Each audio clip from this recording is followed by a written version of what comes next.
Muy buenas a todos, mi nombre es Gustavo García y el día de hoy vengo a hablarles de la teoría del esfuerzo cortante octaédrico. En primer lugar, comenzamos hablando de los esfuerzos totales en un plano.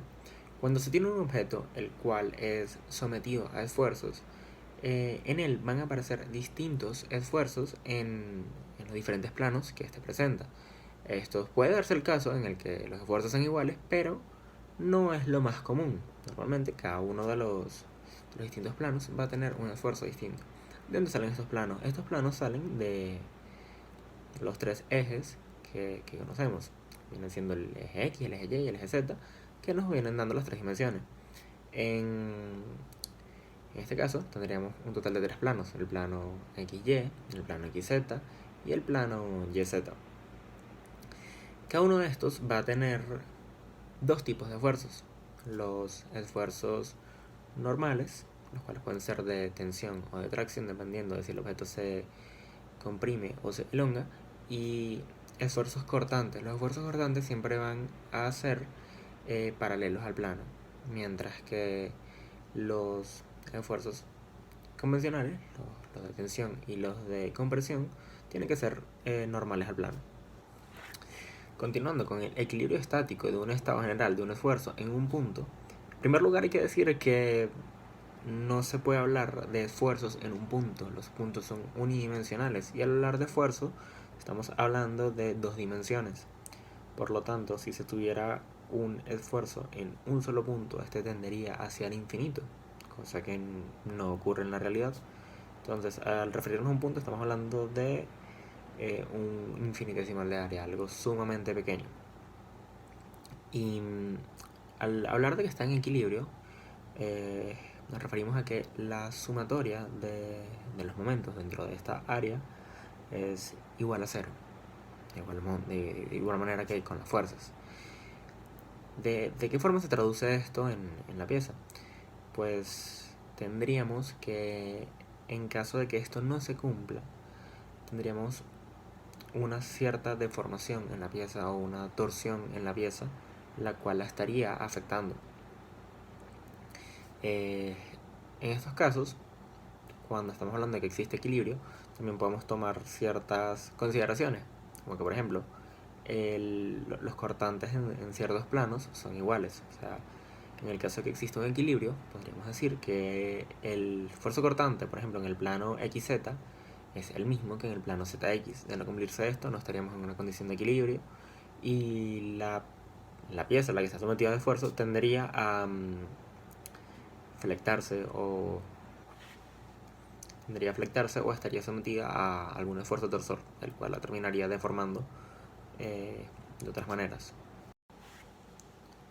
Al hablar de esfuerzos principales, estamos haciendo referencia a la forma en que los esfuerzos se combinan entre sí.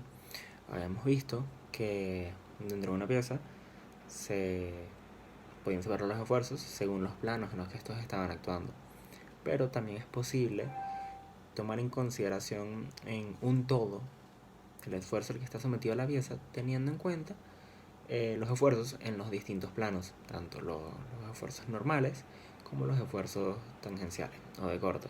Entonces, esta es la forma en la que se puede visualizar los esfuerzos principales en un punto. Esto tiene una metodología para encontrarlo y lo podemos ver por medio de esta ecuación de tercer grado que tenemos aquí presente. Ahora conviene hablar del tensor de esfuerzos desviatorios esféricos y de los invariantes de tensor de esfuerzo. En primer lugar, definamos qué es un tensor de esfuerzo. Un tensor de esfuerzo es una representación matricial de los distintos esfuerzos a los que está sometido una pieza. Es como lo podemos ver aquí. Vamos a tener una diagonal. En la diagonal principal vamos a tener ubicados los tres esfuerzos normales a los distintos planos. Cuando hablamos de un tensor de esfuerzos esférico, nos referimos a que únicamente vamos a tener a los componentes de la diagonal principal. A partir de este tensor de esfuerzos, de esta matriz, se pueden obtener los invariantes del tensor de esfuerzos. Estos, como su nombre lo indica, no varían, pero tienen aplicaciones para conseguir la magnitud y dirección de los esfuerzos principales, que esa es la utilidad que se le da. Finalmente nos queda hablar del esfuerzo efectivo y el desplazamiento de un punto en un medio continuo.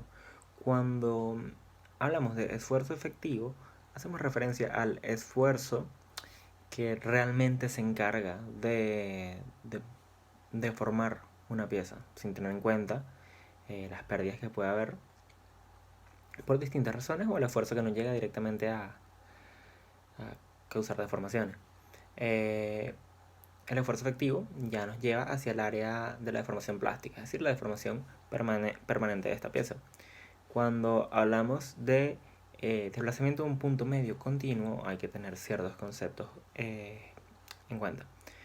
En primer lugar, cuando hablamos de desplazamiento de un punto, esto se puede dar por someter a la pieza a un esfuerzo, ¿okay? Los esfuerzos causan deformaciones y, por ejemplo, una partícula de una pieza se va a trasladar, ya sea elongándose o comprimiéndose, dependiendo del tipo de fuerza al que se esté sometido. Y cuando hablamos de que es continuo, no hacemos referencia a que no está dejando, por así decirlo, espacios vacíos. No es que la pieza está fisurando o algo así. También cabe aclarar, todo esto que acabamos de ver en este momento no es válido para todos los materiales. Existen diversas teorías de falla para todos los materiales. Como puede ser la teoría de falla de Rankine, la de teoría de corte máximo, que es la de Tresca, o esta que acabamos de ver ahorita, que es la de von Mises-Henke.